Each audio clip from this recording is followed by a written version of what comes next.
Memorial growing right now in Glendale, the community around Independence High School mourning the sudden and shocking loss of two sophomores, their deaths on apparent murder-suicide. Students, teachers, and parents just beginning to process this loss. ABC 15's Raquel Cervantes joins us now as that memorial is starting to grow here. Raquel. Kim, and that candlelight vigil should be starting in about half an hour. But as you can imagine, just a very tragic and awful time for everybody on campus right now as students come and drop off candles, balloons, flowers, and just processing what happened on their campus yesterday. Police are still investigating, ongoing investigation, but they tell us that this was an apparent murder-suicide involving two 15-year-old girls who police say were close friends or possibly dating. Now, the shooting happened near the cafeteria yesterday morning. It was an isolated incident, but still the tragedy is affecting so many people. The sister of the victim tells us her name was May Q. Now, police haven't said what the motive was, but they tell us they found a suicide note. Now, the organizer of the vigil tonight says he hopes this vigil brings some awareness. He encourages young people to talk to someone if they're having an issue before it's too late. You got to talk about it.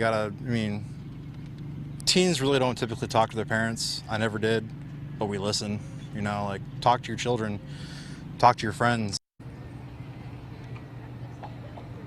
Now, a lot of people are starting to show up out here, and the vigil is actually going to be moved on campus. Hundreds of students are expected to show up when that vigil starts. And the school also tells us they will be following up with grief counselors when school returns on Tuesday as the school and the staff just processes this awful loss. Kim. A really sad night out there in Glendale. Raquel, thanks so much.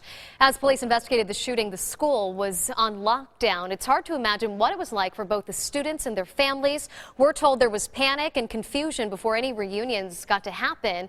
As you can see here, many packed into the nearby Walmart parking lot, waiting for instructions and being told that their children were going to be released soon. After nearly 3 hours, that lockdown was lifted so parents could finally be reunited with their kids.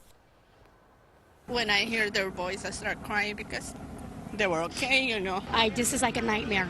I never thought this would happen, ever. Because it could have been us. It could have been our kids. Could have been our kids. It's really hard.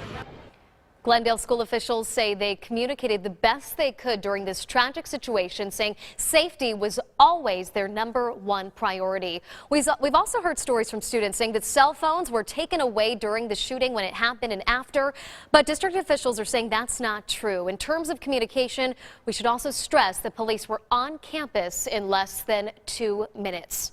Here at ABC 15, we are making the choice not to identify the 15-year-old involved in this tragedy. We did, however, locate her social media accounts. On them, a lot of red flags here. Posts talking about shooting herself, about not being able to make other people happy. Experts telling you to always monitor your kids' social media accounts because a lot of times that's their outlet for communication.